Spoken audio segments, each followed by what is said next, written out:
তো কৃষক বন্ধুরা, আপনারা আপনাদের বেগুনের গাছটি অনেক যত্ন করে বড় করলেন, অনেক সার এবং অনেক ওষুধ স্প্রে করে গাছটিকে সুস্থ রাখলেন এবং গাছটিকে সবল রাখলেন, কিন্তু আপনারা সফল তখনই হবেন যখন আপনাদের কাছে অধিক ফল ফুল এবং আপনারা ওই গাছ থেকে অধিক পরিমাণে ফল তুলতে পারবেন। তখন এবার ফল তোলার জন্য আপনাদেরকে আগে বেগুনে ফুল এবং জালি অধিক পরিমাণে গাছে আনতে হবে। তো সেটি কি করে আনবেন সেটি আপনাদেরকে কিছুক্ষণ পরেই জানাচ্ছি। তো আমি তার আগে আপনাদেরকে দেখাই যে আমার জমিতে কেমন বেগুনের ফুল আছে, সেগুলো আপনারা অবশ্যই দেখুন।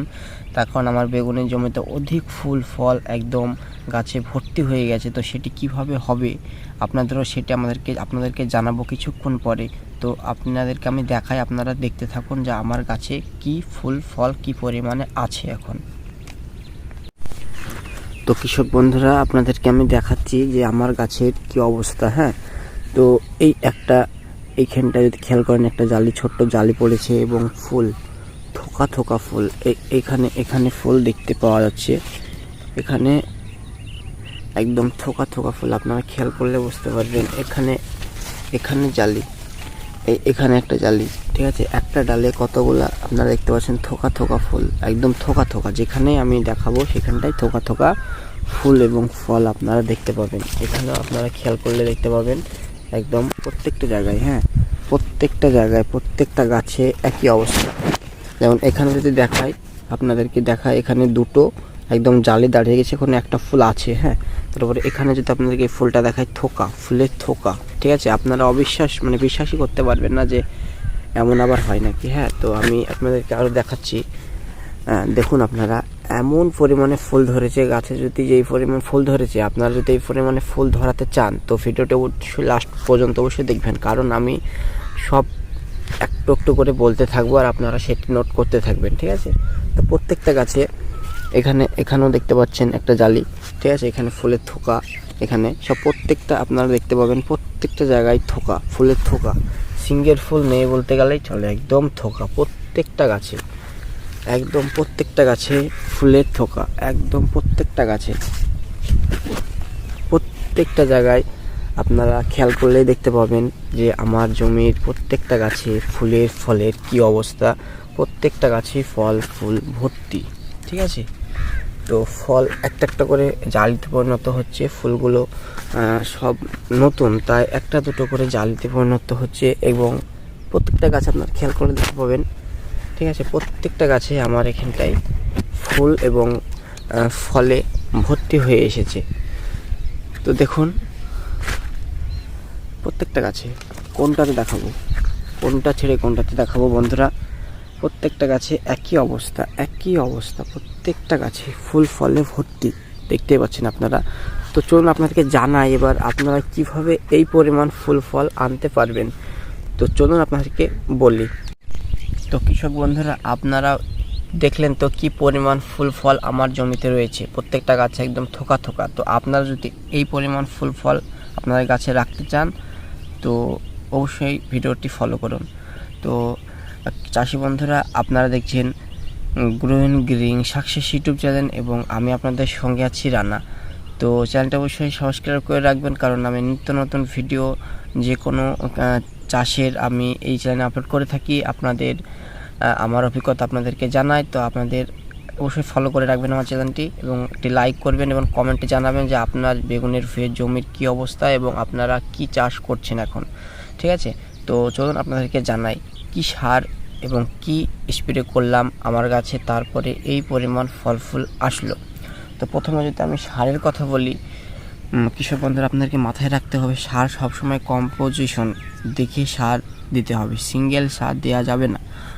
যেমন কম্পোজিশন বলতে 10-26, 14-35, ঠিক আছে, 15-15-15, মানে এই টাইপের যে সারগুলো আছে সেগুলো আপনাদেরকে মোটামুটি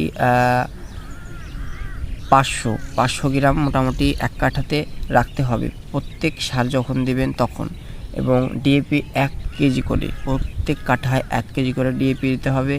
এবং তারপর যেটি করতে হবে সেটি হলো আপনাকে কিছু অনুখাদ্য, আপনারা যে কোনো ভালো আপনাদের এলাকায় যেটি অনুখাদ্য পাওয়া যায় সেই অনুখাদ্যটি অবশ্যই দিতে হবে।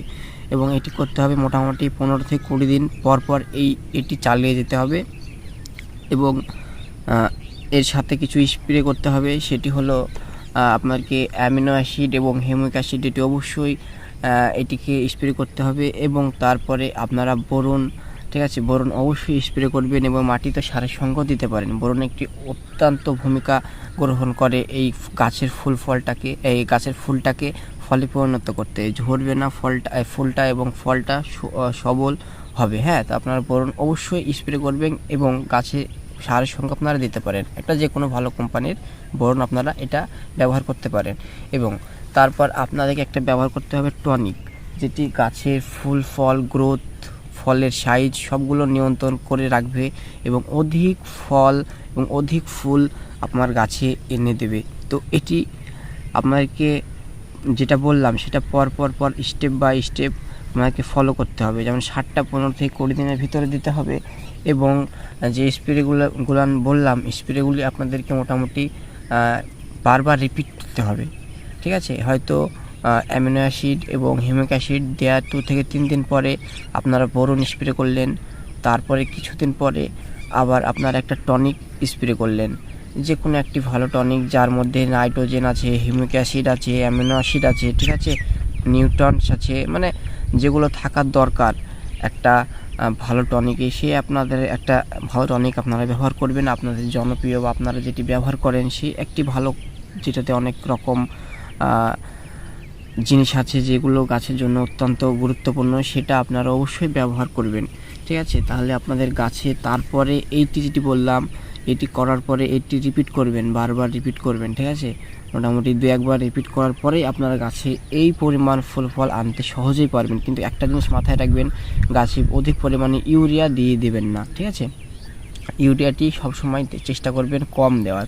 আমি বলবো আমি দিইনি, ইউরিয়া গাছে দিইনি। আমি ওই যে 10-26 এবং 14-35-এর সঙ্গে যতটুকু নাইট্রোজেন আছে অতটুকুই বাস, আমি ওর বাইরে কিছু দিইনি। কারণ ইউরিয়া দিলে কী হয়, গাছটি অনেক বড় হয়ে যায়, তারপরে গাছে ফল মানে আসতে চায় না, গাছটি বাড়তেই চায়, পাতাগুলো বড় হয়ে যায়, তার সাথে সাদামাছি এবং পোকার উপদ্রবটা বেড়ে যায়। তার কারণে বীজটা গাছে সরাসরি ভালোভাবে না পড়ার কারণে। তাই আপনারা ইউরিয়াটি কম করে দেওয়ার চেষ্টা করবেন, ঠিক আছে। তো বন্ধুরা, এই ছিল আজকের ভিডিওটি দেখার জন্য অসংখ্য ধন্যবাদ। দেখা হচ্ছে নেক্সট ভিডিওতে। তো আপনারা অবশ্যই আমার এই কথাগুলো ফলো করে দেখুন, আশা রাখছি কাজ আপনাদের হবে। ধন্যবাদ ভিডিওটি দেখার জন্যে।